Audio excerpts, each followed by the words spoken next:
어느덧 8월의 마지막 주일을 맞이하면서 여름도 이제 막바지에 접어들었습니다. 우리 교회는 마지막 주일에 이제 욥기를 통해서 은혜를 얻고 있는데 오늘로써 욥기의 절반을 보게 됩니다. 42장까지 있는데 오늘 21장을 보니까 절반을 보게 됩니다. 성도들이 욥기 하면 딱 생각하는 게 뭐냐면 욥의 고난이죠. 욥의 고난. 욥의 고난을 소개한 채 그렇게 생각해요. 그런데 우리가 실제로 살펴보니까 어떻습니까?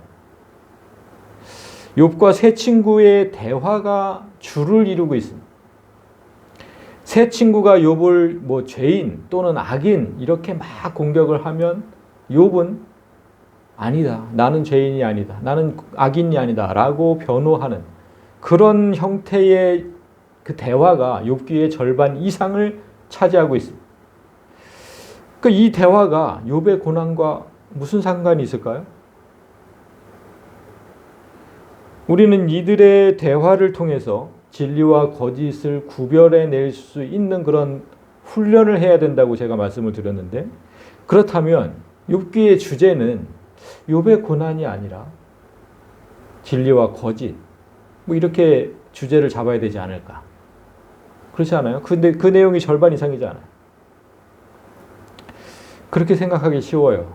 욥기를 읽다 보면. 그런데 여러분, 이들의 대화를 통해서 우리가 알아야 할 것은 성도가 이 땅에서 당하는 고난이 물질이 없어서, 그러니까 가난해서 그런 고난도 있고, 또 육체적 병이 들어서 그런 고난도 있어요. 근데 그런 고난만 있다고 생각하지 말라는 겁니다. 무슨 고난이 또 있을까요? 성도가 이 땅에서 가장 견디기 힘든 고난은 인간적 관계에서 오는 고난입니다. 여러분이 수십억, 수백억을 가졌다고 해도 모든 사람이, 나 교회 다니고 있는데 모든 사람이 너는 죄인이고 너는 악인이다 라고 공격한다고 한번 생각해 보세요. 단 한 사람도 빠짐없이 모든 사람이. 그럼 돈만 많지 너는 진짜 버러지 같은 놈이야. 이렇게 모든 사람이 다 얘기를 한다면 그 사람이 살 수 있을까요? 직장인들에게 육체가 힘든 일, 그리고 정신적으로 힘든 일 중 어떤 쪽을 선택하겠느냐 이렇게 물으면 육체가 힘든 일을 선택을 해요. 육체적 노동이 힘들어서 자살하는 사람은 없어요. 그런 사람은 없습니다. 그냥 자연사 하는 경우는 있어도. 그런데 정신적으로 힘들어서 자살하는 사람은 매년 늘어나죠. 그만큼 사람이 주는 스트레스는 죽음보다 강하다는 겁니다. 그런데 사람이 주는 스트레스의 유형이 세상과 교회가 그 형태가 좀 달라요. 세상은 주로 무능력하거나 가난하면 무시당하고 이제 따돌림을 당하죠. 거기에 모욕적인 이제 갑질까지 더해지면 스스로 목숨을 끊게 됩니다. 선생님도 그렇게 해서 죽고 이런 일이 벌어지잖아요. 인격적 살인이 일어난 거죠. 인격살인. 그런데 교회에서 일어나는 인격살인은 그게 좀 형태가 좀 다른데, 성도가 교회에서 주로 당하는 인격적 살인이 어떤 게 있을까요? 교회에서는 따돌림 이런 게 별로 없잖아요. 성도가 인격적 살인을 교회에서 당하고 있거든요. 뭘까요? 어떤 형태로 나타날까요, 그게? 그게 정죄입니다, 정죄. 성경을 조금만 알기 시작하면 성도들이 죄를 말하기 시작해요. 그리고 서로를 정죄하기 시작해요. 하나님은 이렇게 말씀하셨는데 너는 그 말씀대로 살지 못했으니까 죄인이다, 악인이다 이렇게 얘기를 하는 거예요. 주로 제일 많이 하는 게 뭡니까? 교회 다니면서 술, 담배 하니까 그럼 정죄하죠. 넌 죄인이라고. 또 각종 예배, 우리 교회는 그거 없지만 오후 예배, 주일 오후 예배, 수요 예배 다 있잖아요. 그 참석 안 하면 정죄해요. 참석 안 한다고. 새벽 기도, 금요 기도에 참석 안 하면 정죄하죠. 집사 권사가 돼서, 장로가 돼서, 정죄합니다, 정죄. 그리고 헌금 제대로 하지 않으면 또 정죄하죠. 야, 어떻게 안수 집사가 돼서 11조를 안 하냐. 정죄합니다. 이것이 하나님이 세운 법인지 사람이 세운 법인지 잘 알지도 못한 채 그냥 무차별적으로 공격을 해요. 그런데 이런 공격은 그래도 내 눈으로 보고 판단하고 정죄하는 거니까 그나마 좀 낫다고 이제 얘기를 해요. 그나마 좀 낫다. 그건 뭐냐? 교회에서 일어나는 이해할 수 없는 공격이 있는데요. 자기가 보지도 못했어요. 그런데 정죄를 해요. 지금 이 세 친구가 욥에게 가하는 공격이 그렇습니다. 욥의 세 친구는 욥이 잘못한 것을 단 한 번도 보지 못했어요. 욥은 정말 하나님 앞에서 진실하게 살았거든요. 단 한 번도 보지 못했어요. 그런데 너는 죄인이고 악인이라고 공격을 해요. 왜 그렇게 공격하냐면 네가 쫄딱 망한 걸 보니 안 봐도 뻔하다는 거죠. 안 봐도 뻔하다. 너의 죄가 얼마나 크면 하나님께서 이렇게까지 치시겠느냐. 아무 근거 없이 추측만으로 공격하는 거죠. 여러분 이런 걸 요즘에 뇌피셜이라고 부르더라고요. 들어보셨어요? 뇌피셜? 제가 이거 갖고 왔습니다. 무슨 뜻이냐면 뇌라는 우리 한글하고 어피셜이라는 영어를 섞어놨어요. 어피셜은 이제 공식적인 뭐 이런 뜻인데, 그러니까 나의 뇌로만 공식적인 사실이 된 거예요. 일반적인 사실이 아니고 그냥 내가 생각하기에 나한테만 사실인 거죠. 나한테만. 그러니까 요즘 정치권에서도 청문회를 보니까 이 단어를 자주 쓰더라고요. 그거 뇌피셜 아닙니까? 그러니까 정치권에서 자주 사용하니까 상식적으로 알아두시면 좋을 것 같습니다. 이런 뇌피셜 공격은 세상 사람이 해도 안 되는 거예요. 그건 자기 생각이잖아요. 자기만의 생각. 그런데 오랜 시간 함께 하나님을 섬기던 내 교회 교우가 나를 그렇게 뇌피셜로 공격한다면 어떨까? 알지도 못하면서 난 그런 적이 없는데. 이런 일이 실제로 교회에서 많이 일어나거든요. 많이 들었어요. 진짜 억울해서 저한테 하소연하는 것들을 많이 들었다고. 여러분 귀에 들어오는 공격도 있어요. 들리게 하는 공격도 있어요. 근데 더 많은 건 뭐냐면 여러분 귀에 안 들리게 뒤에서 하죠. 저 사람 저런 사람이야. 저거. 그게 나중에 들리면 더 상처가 되고. 이 다 뇌피셜 공격이죠. 근거가 없어. 그러니까 한번 생각해 보세요, 여러분. 세상 사람들이 우리 교회 다니는 사람들을 죄인이라고 부릅니까? 세상 사람이 우리를? 그렇게 부르는 사람 한 사람도 없어요. 오히려 반대로 우리가 그들을 죄인이라고 하죠. 그죠? 그런데 참으로 슬프게도 이 교회 안에 죄인은 교인이 만든다니까. 정죄하잖아요. 넌 죄인이라. 자기 눈으로 본 것도 정죄하고 자기가 보지 못한 것도 뇌피셜로 정죄해. 그래서 교회는 의인들이 모인 곳이 아니라 어느새 죄인들이 모인 곳으로 변해버렸어. 다 죄인이야. 다 정죄하고. 하나님의 뜻대로라면 교회 안에는 죄인이 없어야 합니다. 죄인들이 와서 다 의인이 되는 곳이니까. 물론 예수님 말씀처럼 마귀가 교회 안에 가라지들을 심어 놓아서 교회 안에는 의인과 죄인이 섞여 있다는 사실을 부인할 수는 없어요. 그런데 우리는 누가 알곡이고 누가 가라지인지 구별할 수 없으니까 서로를 비판하지 말라고 한 거거든요. 정죄하지 말라고. 모르잖아요. 자기 뇌피셜이라니까. 그러나 오늘 본문을 통해서 여러분이 분명히 알아두어야 할 게 있습니다. 그러면 성경은 대체 누구를 죄인이라고 하고 누구를 악인이라고 하느냐. 그건 알아야죠. 세상의 법을 지키지 않으면 죄인이라고 하고 악인이라고 합니다. 요즘에 그 묻지마 범죄가 나날이 늘어나고 있잖아요. 칼 들고 그냥 아무나 찌르고. 그래서 온 사회가 지금 걱정인데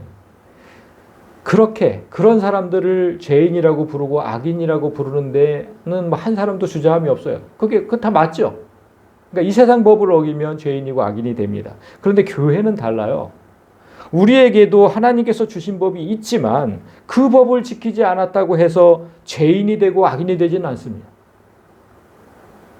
만약 율법을 지키지 못한 사람을 죄인의 프레임으로 씌운다면 이 교회 안에는 의인이 한 명도 없게 되죠. 다 죄인이. 그러면 도대체 성경은 누구를 죄인이라고 하고 악인이라고 할까? 오늘 본문에 이제 그 내용이 소개되어 있습니다. 욥의 친구들이 욥을 계속해서 악인이라고 몰아붙이니까 오늘 본문 우리가 함께 읽었던 본문에 욥이 이렇게 묻죠. 자, 이 땅에 악인이 잘 살고 오래 살며 권세를 누리는 이유가 대체 뭐냐? 너희가 나를 악인이라고 얘기를 하는데 다른 악인들, 이 땅의 악인이 잘 살고 오래 살며 권세를 누리는 이유가 뭐냐? 그들의 자녀는 또 어떠냐? 번창하고 손주들까지 잘 자라는 것을 너희들도 보지 않고 있냐? 그러니까 나보다 악한 자들도 더 잘 살고 있는데 이건 어떻게 설명할 거냐? 내가 너희 모르는 죄를 지어서 이런 무서운 고난을 겪는다고 니들이 지금 공격하는데 죄가 너무나 명명백백하게 보이는 악인들이 저렇게 잘 사는 건 어떻게 설명할 거냐? 왜 저들은 나처럼 고난당하지 않냐? 그 설명해 보라는 거야. 그들의 집이 평안하여, 악인의 집이죠. 악인의 집이 평안하여 두려움이 없고 하나님의 매가 그들 위에 임하지도 않고 그들의 숫소는 새끼를 베고 그들의 암소는 낙태하는 일이 없이 새끼를 낳는구나. 그러니까 분명히 나보다 악한 사람인데도 가정은 평안하고 사업도 잘 된다는 거예요. 그 사람 많이 보잖아요, 우리 주위에서. 그들은 아이들을 양떼같이 내보내고 그들의 자녀들은 춤추는구나. 아이들 명문대학 나와서 전부 잘 사는 사람들 자녀들이 전부 명문대학 가죠. 그래서 법조인으로 의사로 대기업 임원으로 승승장구하며 잘 살고 있지 않느냐, 지금 그 내용이거든요. 내가 악인이어서 망했다면 이런 사실을 어떻게 증명할 거냐? 그래서 욥은 그들 앞에 똑바로 가르쳐줘요. 하나님 앞에 악인이 누군지. 그게 14절 15절입니다.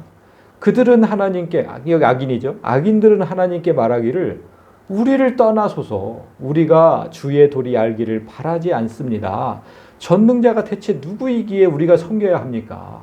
하나님이 있기나 합니까? 우리가 그에게 기도한들 무슨 소용이 있습니까? 하나님 없어도 난 이렇게 잘 살고 있는데. 여러분, 성경에서 말하는 죄인, 악인은 이 두 구절이 명확하게 지금 말하고 있는 거예요. 하나님의 존재를 부인하고 하나님 없다. 그리고 멸시하는 사람. 그가 누구이기에 내가 기도를 해야 되냐? 그런 사람이 하나님 앞에 죄인이고 악인이라고 성경은 말하고 있습니다. 여기 이 본문 말고도 전체가. 욥은 자기는 이런 사람이 아니라고 얘기를 해요. 내가 언제 하나님의 존재를 부인했냐? 자, 그게 4절에 있습니다.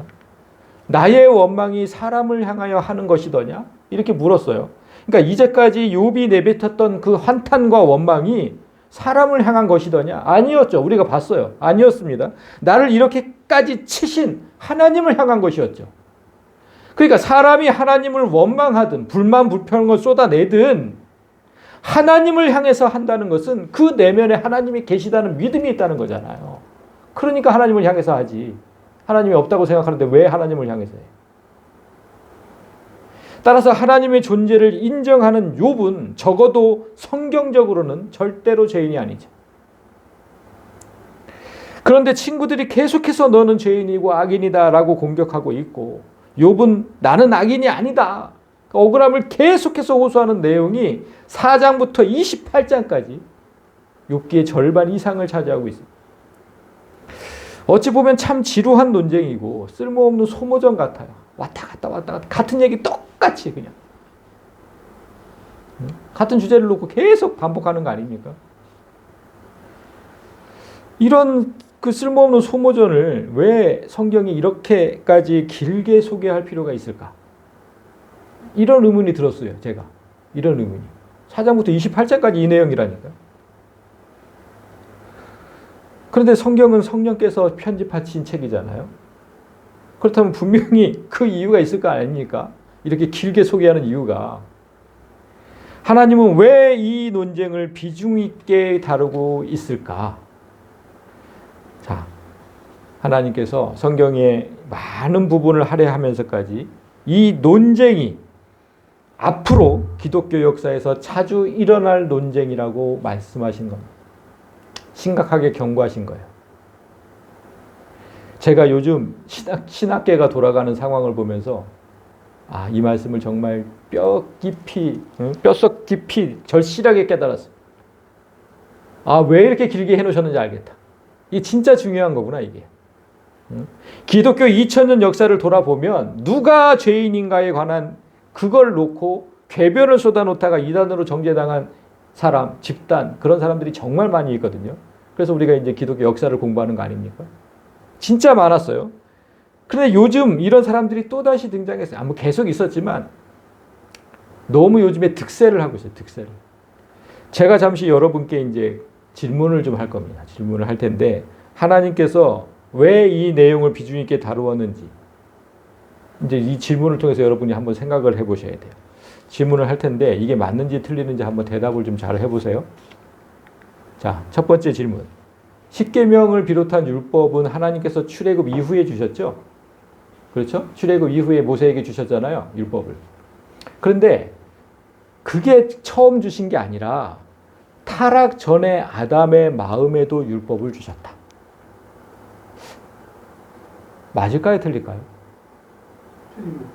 틀려요? 왜 틀려요? 아니, 선악과를 따먹지 마라. 율법 아니에요? 이런 데서 헷갈리는 거예요. 그렇게 얘기하셨거든요. 선악과를 따먹지 마라. 그건 하나님의 말씀이잖아요. 근데 말씀을 어기고 따먹었잖아. 그러니까 율법을 어겼다 이렇게 얘기하는 겁니다. 그죠? 자, 그럼 이것도 아무튼 애매해요. 두 번째. 아담은 처음부터 영생을 가진 존재로 지어진 게 아니라 하나님의 법을 지켜야만 영생할 수 있었다. 똑같은 내용이에요. 그러니까 선악과를 따먹지 말라는 말씀을 지킬 때 영생할 수 있었지. 처음부터 영생할 수 그런 존재는 아니었다. 맞습니까? 틀립니까? 틀립니다. 그러니까 왜 틀리는지 말씀을 해보셔야 돼요. 그 말씀을 지킬 때 영생할 수 있었던 거 아니에요? 이게 참 애매한 거예요. 진짜 애매한 거예요. 그러니까 진짜 이게 사탄의 지혜는 진짜 대단한 겁니다. 대답하기 매우 애매하게 그렇게 지금 얘기를 한다니까요. 자, 세 번째. 아담은 결국 율법을 지키지 못해 타락했고 그 말씀을 지키지 못해서 타락했잖아요. 예수님께서 아담 대신 그 율법을 지키기 위해 이 땅에 오셨다. 맞습니까? 틀립니까? 맞습니다. 이건 또 맞아요? 예수님께서 율법을 지키기 위해 오셨어요? 이 땅에? 아니라고 또 고개 흔드시는데 애매하다니까. 애매해. 이렇게 자, 네 번째. 예수는 아담이 지키지 못한 율법을 완벽하게 지켜서 그렇게 영생의 자격을 얻으셨고 그렇게 획득한 의를 우리에게 전가해 주셔서 우리가 영생을 얻게 된 것이다. 맞습니까? 틀립니까? 틀려요? 왜 틀려요 또? 그 의를 우리한테 전가해 주신 거 아니에요? 아무튼 우리 저기 안 되겠어요. 우리 이제 성경 공부 1편부터 다시 한번 다시 해야 되겠어. 기초부터 다시. 자, 마지막입니다. 예수님의 십자가 공로는 우리의 죄를 사할 뿐 영생으로 이끌지는 못한다. 우리의 영생은 예수님의 율법 준수로 얻으신 그 의를 전가해 주셨기 때문이다. 맞습니까? 틀립니까? 틀립니다. 아니 뭔가 틀릴 것 같기는 한데 명확하게 이게 왜 틀리는지 말을 할 수도 없고 틀린 건지 맞는 건지 잘 모르겠고 대부분 성도들이 그럴 거라고 제가 생각을 해요. 진짜 교묘하게 말을 만들어 놨거든요. 이 5가지 주장이 요즘 신학계에 뜨거운 화두로 등장하고 있는데 이게 참인지 거짓인지 구별이 안 돼요. 신학생들도 잘 구별이 안 된대요. 이미 다른 교단 학교는 이 주장이 힘을 얻어서 많은 목사 후보생이 이 교리를 배우고 교회 강단에 서요. 이 5가지 진리 다 진리라고 여기고 그렇게 이 목사가 돼서 이 강단에 선다고요. 여러분, 우리 교단에는 다행히 이런 교수들이 없었는데 최근에 이 교리에 찬동하는 교수 몇 명이 임용이 됐어요. 마음이 진짜 아팠어요. 그래서 총신 원고에다가 글을 쓰고 이런 내용을 이걸 학생들한테 가르치고 그러고 있어요. 심각한 일이, 정말 심각한 일. 신학생들이 이런 교리를 배우고 와서 강단에 서면 교인들에게 구원을 어떻게 얻는다고 가르치겠습니까? 우리는 믿음으로 얻는다고 가르쳤는데 그들은 그렇게 가르치지 않아요. 행위로 구원을 얻는다고 가르치게 돼 있어요. 왜 그렇습니까? 자, 보세요. 예수님께서 행위로 얻은 구원을 우리에게 전가해 주셨다잖아. 행위로 얻은 구원을. 율법을 완벽하게 지켜서. 이거 행위죠? 행위로 얻은 구원을 우리에게 전가해 주셨대. 그러면 우리는 행위 구원을 얻은 거예요. 그 말이잖아요. 말을 이렇게 비꼬아놔서 그렇지 그 말이거든요. 그러니까 잘 봐야 돼. 잘 봐야 돼. 마귀가 어떤 소리를 하는지. 지금 욥의 친구들이 욥을 정죄하는 것과 똑같습니다. 너는 하나님 앞에 악을 행해서 죄인이 되었으니까 이제부터는 선을 행해서 하나님께 다시 구원을 얻어라. 그렇게 얘기를 하고 있거든요. 그걸 위로랍시고 하고 있는 거예요. 욥에게 행위로 구원을 얻으라고 계속 강조해. 제가 몇 번 말씀드렸듯이 마귀가 행위 구원을 강조하는 이유가 뭐라 그랬습니까? 제일 큰 이유. 예수 그리스도를 부인하는 것. 성도들이 예수 그리스도를 부인하게 만드는 것. 그게 마귀의 최고 목표거든요. 최고 목표. 그래야 우리가 구원을 얻지 못하니까. 예수님 분명히 이렇게 말씀하셨잖아요. 예수께서 이르시되 내가 곧 길이요 진리요 생명이니 나로 말미암지 않고는 저 아버지께로 갈 자가 한 사람도 없다. 한 사람도. 그러니까 예수 외에 그 어떤 방법으로도 구원을 얻을 수 없다고 하는데 자꾸만 너 스스로 할 수 있다고 가르칩니다. 네 행위로. 그러니까 예수를 부인하도록 만드는 거죠. 행위 구원을 주장하면 무조건 예수를 부인하는 거예요. 그러니까 중세시대 카톨릭이 이런 주장을 하다가 종교개혁이 일어난 거예요. 너 스스로 할 수 있다. 그래서 무슨 면제부 팔고 그랬잖아요. 잠잠하다 하면 좀 또 들불처럼 일어나는 이런 마귀 새끼들이. 그런데 여러분 생각해 보세요. 매번 같은 방법으로 마귀들이 공격하면 우리가 안 당하잖아요. 그러니까 수준을 좀 높인 겁니다. 어떻게 높였냐면 자, 그래. 이 말씀대로 예수 맞아. 너희가 구원을 얻는 게 예수가 맞다고. 그런데 그 예수께서 지신 십자가로는 좀 부족하고. 뭘로? 예수께서 완벽하게 이루신 율법의 의가 필요하다. 이렇게 가르친 거예요. 수준을 좀 높인 거라니까 여러분. 자, 이거 5번. 예수님의 십자가 공로는 너희 죄만 사할 뿐이야. 저 천국으로는 못 보낸다니까. 이게 도대체 무슨 개변인지 모르겠어요. 죄가 없으면 천국으로 가는 거지. 죄만 사할 뿐 천국은 못 간대요. 우리가 천국 갈 수 있는 방법은 예수님께서 율법을 행하셔서 얻은 의, 이것 때문에 갈 수 있는 거예요. 이것 때문에. 진짜 궤변이라니까, 궤변. 사탄의 지혜는 이렇게 나날이 늘어가요. 나날이. 근데 성도들은 성경을 멀리 하니까 이게 참인지 거짓인지 구별이 안 되는 거예요. 이들이 예수의 십자가로는 부족하다. 예수의 십자가로는 부족하다. 이렇게 말하는 이유가 뭡니까? 예수의 십자가는 어떤 십자가인지 여러분 똑바로 아셔야 돼요. 예수의 십자가는 첫사람 아담이 말씀을 어기고 선악과를 따먹었듯이 나도 하나님 말씀을 그렇게 완벽하게 지킬 수 없는 존재잖아요.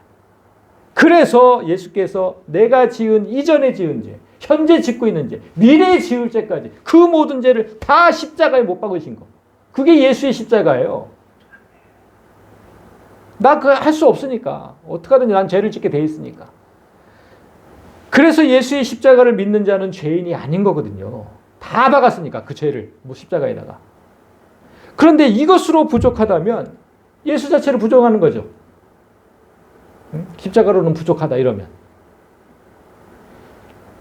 그리고 이거 예수님도 첫사람 아담처럼 영생을 가진 존재가 아니라 진짜 너무 무서워서 말도 안 나오는데 영생을 가진 존재가 아니라 율법을 완벽하게 지켜서 영생의 자격을 얻었다 이렇게 얘기를 하잖아요.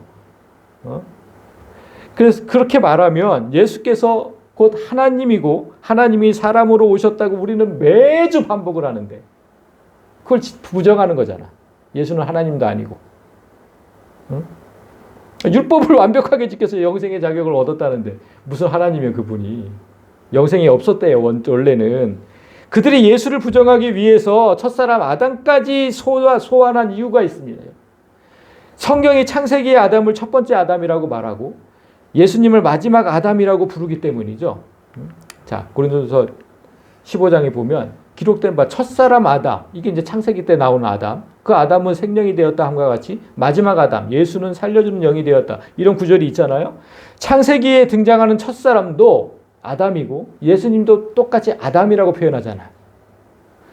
따라서 첫사람 아담이 율법 준수에 실패했다면 마지막 아담은 율법 준수를 해야 할 의무가 있다고 지금 주장하는 겁니다. 똑같이 아담이니까. 그런 의미를 갖고 이 땅에 왔다면 당연히 율법 준수 전에는 영생이 없는 게 맞죠. 그런 의무를 갖고 왔으면. 영생이 없다는 건 무슨 뜻이에요? 예수 안에는 신성은 없고 인성만 있다는 뜻이죠. 그러니까 그분은 하나님은 아니다. 그냥 성인일 뿐이다. 성인. 그렇게 주장하는 이단들이 꽤 많았다니까. 기독교 2000년 역사지. 오늘날에도 있고요. 오늘날에도. 저 신천지도 예수님 하나님 아니라고 얘기하잖아요. 제가 그걸 직접 들었잖아요. 직접. 그러니까 이런 이단들이 기독교 역사 내내 독보소처럼 존재했는데 이제 다시 그 망령이 되살아난 거예요. 예수는 하나님이 아니다. 그들이 제일 먼저 주장했던 거 이거요. 십계명을 비롯한 율법은 하나님께서 출애굽 이후에 처음 주신 게 아니라 타락 전 아담의 마음에도 새겨주셨다. 그리고 아담은 처음부터 영생을 가진 존재로 지어진 게 아니라 하나님의 법을 지켜야만 영생할 수 있었다. 이 이론 둘 다 성경 어디에도 없어요. 성경 어디에도 없어요. 성경은 오히려 이 반대라고 얘기를 해요. 그 말씀은 있어요. 성경대로 얘기를 해야죠. 아담은 영원히 사는 무한한 존재였지만 죄를 지은 후에는 죽을 수밖에 없는 유한한 존재로 변했다. 어디 있습니까? 로마서 5장. 한 사람으로 말미암아, 이게 아담이죠. 아담으로 말미암아 죄가 세상에 들어왔고 죄로 말미암아 그때부터 사망이 들어왔다. 그때부터 이같이 모든 사람이 죄를 지어서 사망이 모든 사람에게 이르렀다. 죽음이 없었어요. 아담에겐 죽음이 없었는데 그가 아담이 몇 세에 죽었냐면 930세에 죽었다고 성경에 기록되어 있는데 930세에 죽을 수밖에 없었던 이유는 하나님을 떠난 그 죄를 지었기 때문이에요. 하나님을 떠나서 마귀에게 붙었잖아요. 그래서 마귀의 말씀을 듣고 선악과를 따먹은 거니까. 그러니까 하나님을 떠난 죄. 그 죄 때문에 아담이 죽었던 것이지 처음부터 그가 사망하는 존재로 지어졌다. 이게 진짜 마귀의 얘기인 거예요. 마귀. 일고의 가치도 없어요. 이렇게 첫 번째 아담을 똑바로 이해하지 못하니까 마지막 아담인 예수님도 똑바로 이해하지 못하는 겁니다. 예수님이 첫 번째 아담처럼 이게 4번 이거 첫 번째 아담처럼 율법을 완벽하게 지켜야 영생을 얻을 수 있다는 존재, 있는 존재였고 그렇게 얻은 영생을 우리에게 전가해 주셨다는 이론도 성경 전체를 뒤져봐도 없습니다. 예수님이 율법을 준수해서 우리가 구원을 얻었다. 이거 한 구절만 찾아오면 제가 하나님이라고 부를게요. 한 구절만 찾아오면. 예수님이 그렇게 해서 영생을 얻어야 하는 존재라면 예수님도 죄인으로 태어났다는 뜻이에요. 그렇잖아요. 그렇게 해서 영생을 얻었다고 하니까 죄인으로 태어난 거 아닙니까? 그러니까 예수님, 근데 성경은 예수님은 죄가 없는 분이라고 분명하게 말씀하거든요. 히브리서 4장에 우리에게 있는 대제사장 예수는 우리의 연약함을 동정하지 못하실 이가 아니요 모든 일에 우리와 똑같이 시험을 받으신 이로되 죄는 없으시다. 죄는 없으시다. 예수님은 우리와 똑같은 육체를 입고 있잖아요. 그래서 우리와 똑같이 온갖 유혹에 노출됐어요. 그런데 우리와 다른 한 가지는 예수님에겐 죄가 없다는 거. 그 성경이 분명히 증언을 하는데 죄가 없다는 의미는 뭐예요, 여러분? 죄가 없다는 의미는 이 땅에 오실 때 이미 영생하는 존재였다는 거예요. 죄가 없다는 거는 그런 분이니까 육체의 숨을 끊어놔도 다시 살아나신 거 아닙니까? 아니, 신학 교수쯤 되어서 죄와 영생의 관계를 잘 모르는 것 같아요. 죄가 있으면 영생하지 못하고 죄가 없으면 영생하는 거예요. 근데 왜 이런 궤변을 늘어놓을까요? 여러분, 하나님께서 율법을 만드실 때 누구를 위해서 만드셨을까? 죄가 없는 의인을 위해서 만드셨을까요? 아니면 죄가 있는 죄인을 위해서 만드셨을까요? 율법을 누구 때문에 만드셨을까요? 후자죠. 죄가 있는. 조금만 생각해 보면 알 수 있어요. 사람을 죽이고 싶은 마음이 사람 안에 있으니까 살인하지 말라고 그 율법을 주신 거예요. 간음하고 싶은 마음이 사람 안에 있으니까 간음하지 말라는 율법을 주신 거예요. 아니, 남의 것을 탐내고 빼앗고 싶은 마음이 내 안에 있으니까 도둑질 하지 마라. 이웃의 것을 탐내지 말라는 그 율법을 주신 거라니까.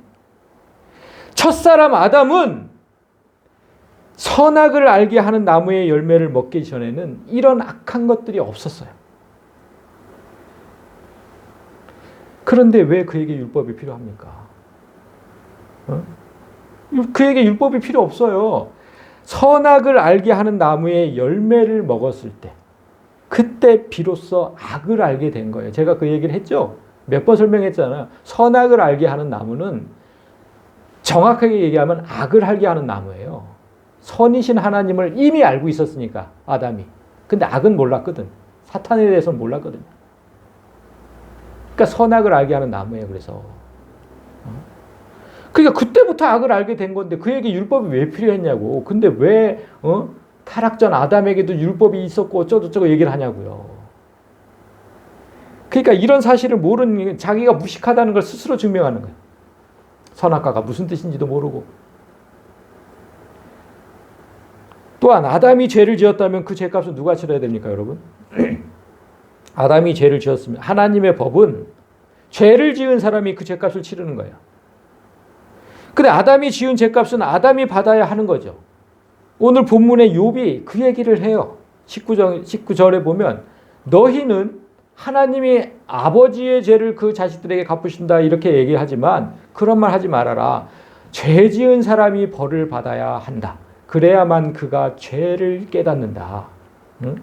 죄인은 스스로 망하는 꼴을 제 눈으로 보아야 하며 전능하신 분께서 내리시는 진노의 잔을 마셔야 한다. 이게 성경의 가르침이에요. 욥의 말이지만 성경의 가르침. 이것이 하나님의 법입니다. 그런데 예수께서 내 죄를 대신할 수 있는 이유는 대체 뭘까? 내 죄는 내가 받아야 되는데 거기서 또 이렇게 뭐 공격을 할 거 아닙니까? 그럼 또 성도들이 막히면 안 돼요, 여러분. 성경이 아까 우리가 봤잖아요. 첫 번째 아담을 첫사람을 첫 번째 아담이라고 부르고 예수님을 마지막 아담이라고 불렀잖아요. 그 이유가 거기 있는 거예요. 아담이 무슨 뜻이야, 아담이? 인류, 인간 이런 뜻이잖아요. 인간. 그러니까 하나님께서 사람을 딱 지어 놓으셔서 사람을 딱 지으시고 사람이라고 부르셨대요. 아담이라고 부르셨잖아, 하나님이. 그러니까 이상하지 않아요? 사람을 지어 놓고 사람이다 이렇게 부르셨대. 그러니까 왜 이상하냐면 여러분, 반려견이나 반려묘를 키우는 분들 한번 생각해 보세요.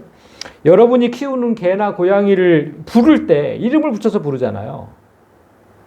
예쁜 이름을 지어서 부르지. 그 누가 개야, 고양이야 이렇게 부르냐고. 그렇게 부르는 사람이 있어요? 아니, 하다못해 털이 누러면 누렁이라고 부르고 희면 흰둥이라고 부르고 점이 있으면 점박이라고 부르고 이름이 딱히 없으면 뭐든지 이름을 지어서 붙이지. 누가 개야, 고양이야 이렇게 부르냐는 거예요. 근데 하나님은 그랬다는 거예요. 사람을 지어놓고 사람아 이렇게 부르셨다는 거예요. 이상하지 않냐고 이게. 그러니까 왜 그렇게 부르셨을까 하나님이. 사람이 그의 이름이라는 거잖아요. 그러니까 하나님이 어떤 존재를 딱 지었는데 사람이라는 이름을 붙여줬다는 거잖아요. 그게 무슨 뜻인 것 같아요? 태초의 사람 아담은 어떤 한 사람이 아니라 그냥 사람 전체를 의미하는 거예요. 사람 전체를 의미하는 거. 어떤 한 사람, 그 옛날에 어떤 한 사람이 살았다 이렇게 생각하면 성경이 이해가 안 돼요. 사람 전체를 뜻한다. 그래서 인류 이렇게 된 거예요. 인류. 내가 사람이라면, 여러분 다 사람이죠? 내가 사람이라면 나는 태초의 사람, 그 아담 안에 있는 거예요. 그 아담이라는 그 말 속에 있는 거예요. 나도. 하나님께서 왜 이런 식으로 사람을 창조하셨는지, 이게 얼마나 놀라운 계획과 방법이었는지 성경이 이렇게 표현을 해요. 깊도다 하나님의 지혜와 지식의 풍성하며 그의 결정과 방법은 아무도 헤아리지 못한다. 왜 한 사람으로 짓지 않고 그 한 사람을 인류 전체로 그렇게 만들어 놓으셨을까? 그 전절에 이게 있어요. 하나님이 모든 사람을 불순종 가운데 가두어 두심은 모든 사람에게 긍휼을 베풀려 하심이로다. 한 사람을 통해서 아담이 죄를 지어서 아담에게 벌을 내리시고, 한 사람을 통해서, 예수 한 사람을 통해서 또 모든 사람에게 또 구원을 베푸시고, 이게 정말 하나님의 놀라운 지혜와 지식의 풍성함 아닙니까? 내 죄값은 내가 받아야 하는데 예수께서 내 죄를 대신할 수 있는 이유가 이거예요. 내가 첫 번째 아담 안에 있었던 것 같이, 그래서 내가 죄를 지은 것 같이 마지막 아담 예수 안에 내가 있기 때문에 예수께서 죄값을 치르신 건 내가 치른 겁니다. 그 하나님의 법에 어긋나지 않았어요.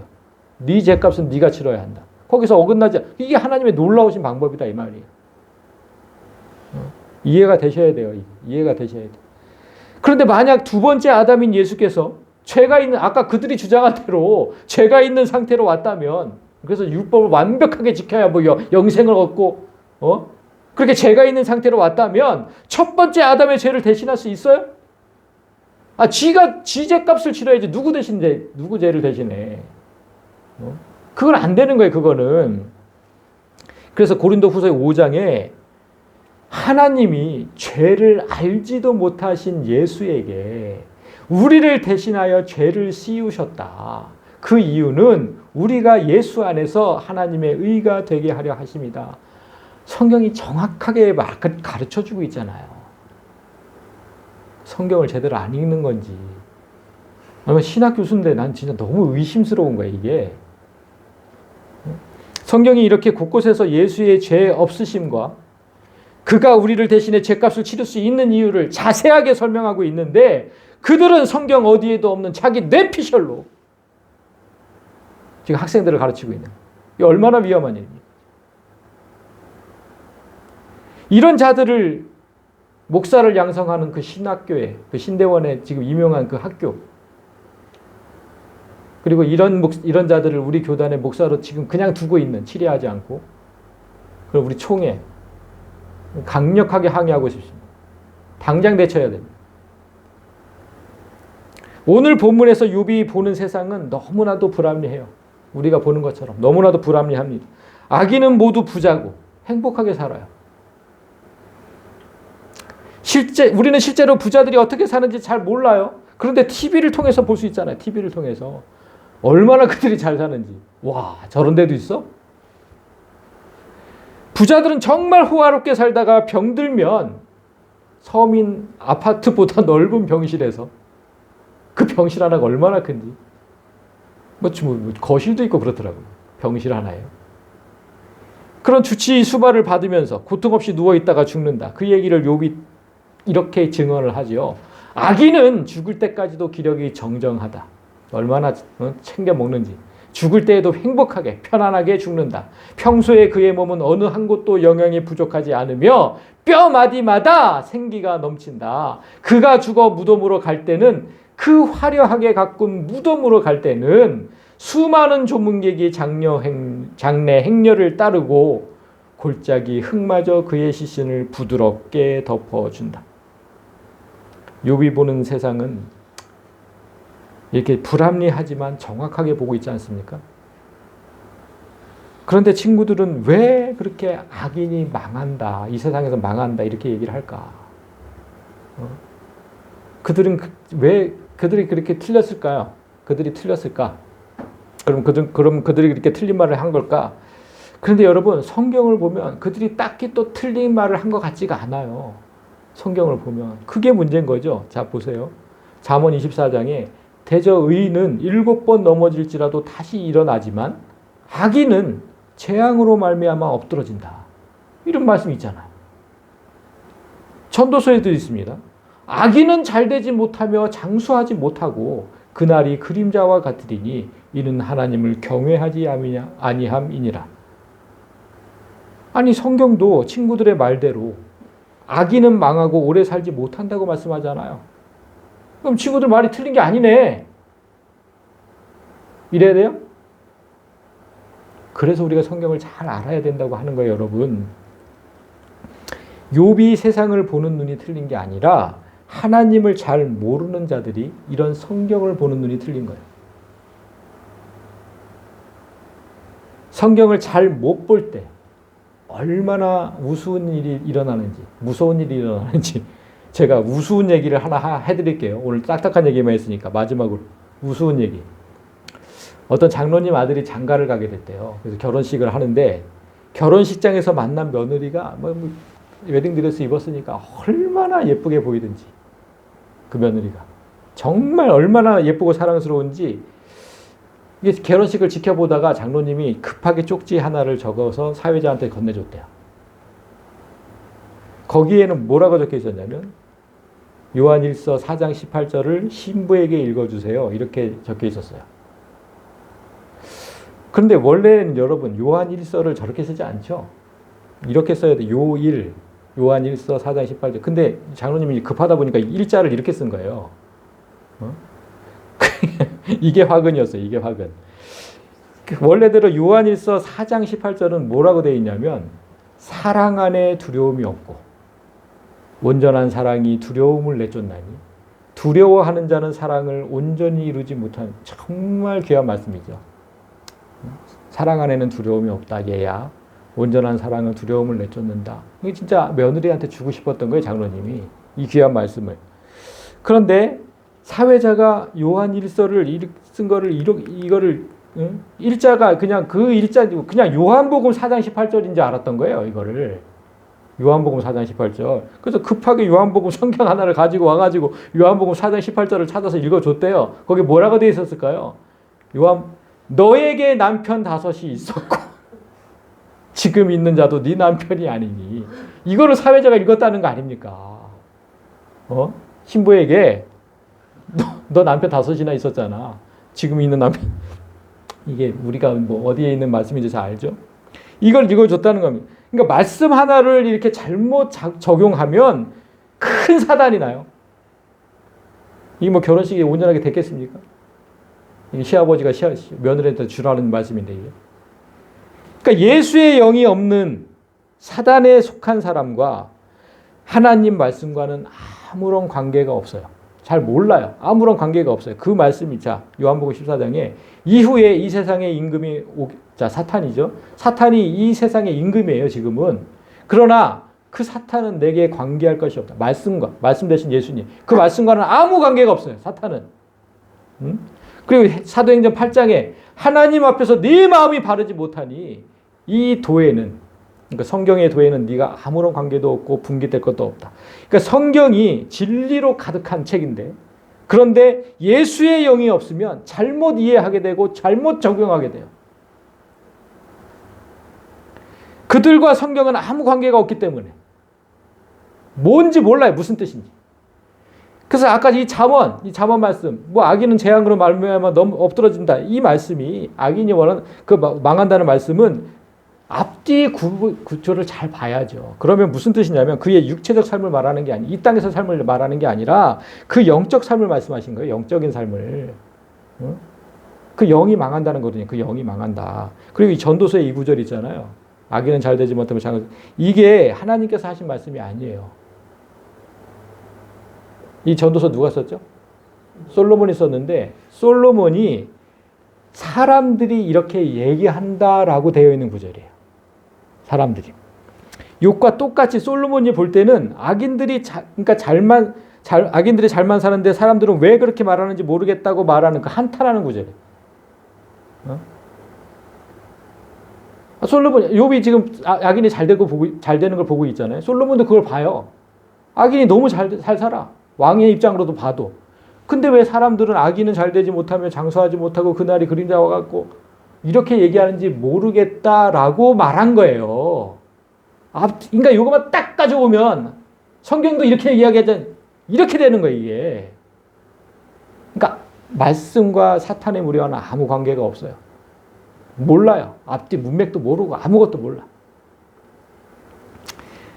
그러니까 앞뒤 맥락 구별 없이 성경은 악인이 이 땅에서 망한다고 말씀하셨다. 이렇게 말하면 성령이 없어서 말씀과 아무 관계가 없다고 자인하는 꼴이 됩니다. 자, 이제 말씀을 정리합니다. 여러분, 믿음의 증거는 지난주에 제가 분명하게 말씀을 드렸는데 믿음의 증거가 뭐라 그랬어요? 믿음의 증거. 지난주에 얘기했는데 행함. 그쵸? 기억하시네. 행함. 그래서 제가 그랬잖아요. 제 말을 믿는다면, 여러분이 제 말을 믿는다면 한밤중에 한라산 꼭대기에 가지 않겠느냐. 이런 예를 들어서 얘기했잖아요. 제 말을 믿는다면 행함이 있다. 그러니까 믿음의 증거는 행함 맞아요. 그런데 이걸 반대로 말하면 큰일 나는 거예요. 행위가 있어야 믿음이 생기고 구원을 얻는다고 말하면 사단의 언어가 되는 거예요. 지난주에 믿으면 보리라. 예수님이 이렇게 말씀하셨잖아요. 하나님 말씀을 의심 없이 믿으면 돌을 치우는 행위가 뒤따르게 되고. 그죠? 그리고 하나님을 보게 된다. 그런 뜻이지 우리가 어떤 행위를 한다고 해서 믿음이 생기고 구원을 얻는 건 아니다. 그래서 제가 이걸 좀 잊어먹지 말라고 믿음과 행위의 관계를 여러분이 절대로 잊지 않도록 어떻게 하면 딱 한 그림으로 보여줄 수 있을까? 기도하다가 하나님께서 지혜를 주셨습니다. 이겁니다. 이거. 나와 그림자를 생각하세요. 나와 그림자. 믿음은 나고 행위는 그림자예요. 그러면 정확해요. 내가 있으면 그림자도 당연히 있죠. 그런데 그림자가 있어서 내가 있는 건 아닙니다. 그거 바보 같은 말이죠. 이처럼 내게 믿음이 있으면 자연스럽게 행함이 있게 돼요. 그림자 생기는 것처럼. 믿음이 있으면 자연스럽게 생긴다고 행함은. 근데 내가 먼저 율법을 준수해야 믿음이 생기고 구원은 받는다고 주장을 하면 그림자가 있어야 내가 있다 이렇게 주장하는 것과 똑같은 거예요. 잊지 마세요. 믿으세요 일단 하나님 말씀을. 그러면 행하게 돼요. 어떻게 안 하게 됩니까? 하나님이 이렇게 하라고 하는데. 자, 성도 여러분, 하나님께서 말씀을 우리 히브리서 1장에 보면 그렇게 돼 있잖아요. 여러 모양과 여러 가지 방법으로 우리에게 말씀하셨다고. 그래서 사단도 똑같이 그렇게 하나님을 모방을 해가지고 여러 가지 모양과 방법으로 진리를 어지럽혀요. 오늘 봤잖아요. 진짜 여러 가지 모양과 방법으로 진리를 어지럽혀요. 그러니까 말씀과 관계없는 부류들이 세상 곳곳에서 이 강단에 서서 말씀을 전하고 있어요. 진리를 선포하는 자보다 훨씬 많아요. 훨씬 많아요. 이제 앞으로 더 나올 거 아닙니까? 신학교에서 그렇게 가르쳐서 배출하니까. 여러분이 깨어있지 않으면 이런 거짓 복음을 듣고 아멘 하게 되고 그러면 나도 모르는 사이에 예수 그리스도를 부인하게 되는 거예요. 예수 그리스도를 부인하면 그냥 지옥이에요. 정말 무서운 얘기를 해 지금. 오늘 본문 21장의 마지막 구절로 말씀을 맺겠습니다. 어찌하여 너희는 헛된 말로 나를 위로하려 하느냐. 너희가 하는 말은 온통 거짓말일 뿐이다. 욥이 이렇게 결론을 맺고 오늘 본문이 끝나는데 욥이 가진 이 분별력과 지혜 그리고 그래서 친구들의 거짓에 무너지지 않는 것처럼 여러분에게도 이런 분별력과 지혜가 있어야 합니다. 좀 기도하세요. 기도하세요. 그래서 누가 뭐라고 해도 오직 믿음으로 내가 구원을 얻는다는 그 믿음으로 승리하는 성도가 되시기를 진심으로 소망합니다. 자, 우리